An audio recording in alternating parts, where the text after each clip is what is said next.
Nandu, hello.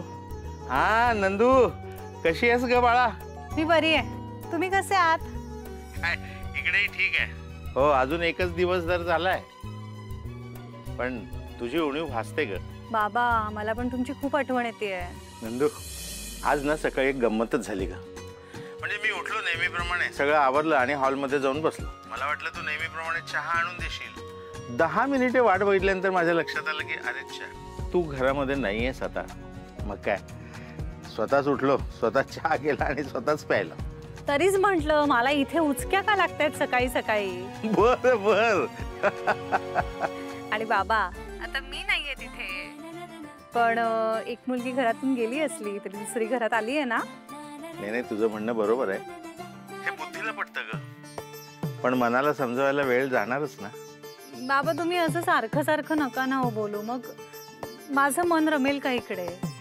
नाही नाही, मी ठीक आहे ग. अगं, आपली मुलगी सुस्थळी पडली, यापेक्षा एका बापाला आणखीन काय हवं असतं. बरं नंदू, मला एक सांग, लग्नामध्ये आईनं जे काही केलं ना त्याबद्दल कुणी काय बोललं का ग नंतर? म्हणजे तुला कुणी काय बोललं का तुमच्या घरात? नाही नाही, अजिबातच नाही बाबा. खूप चांगली माणसं आहे तो. मला एकदाही काहीच नाही विचारलं. तुम्ही माझी काहीच काळजी करू नका हो, मी व्यवस्थित आहे. तुम्ही स्वतःची काळजी करा, वेळेवर औषधं घ्या आणि तब्येतीला जपा बरं का. बघूया तुझी आई मला किती आनंदात राहू देते ते. असं का बोलताय बाबा?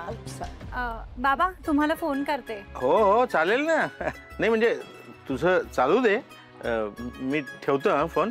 Okay, bye. Bye bye. बाबांचा फोन होता का? हो. काय म्हणतात, तब्येत ठीक आहे ना? काही नाही, मला मिस करतायत. अगं, मी तुला सांगायला आले होते की तुला हे सगळं असं देवाचं वगैरे आवडतं ना, तर मी ना सत्यनारायणाची पूजा ठेवली.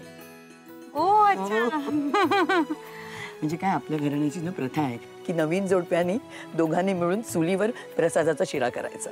ओ. आणि आपले गुरुजी आहेत ना आपल्या घराण्याचे, तेही येणार आहेत. म्हणजे मी सगळे ठरवले, पण चालेल ना तुला? हा हो, अर्थात. हो, तुम्ही विचारताय काय, चालेल ना. विचारायला पाहिजे, म्हणजे काय.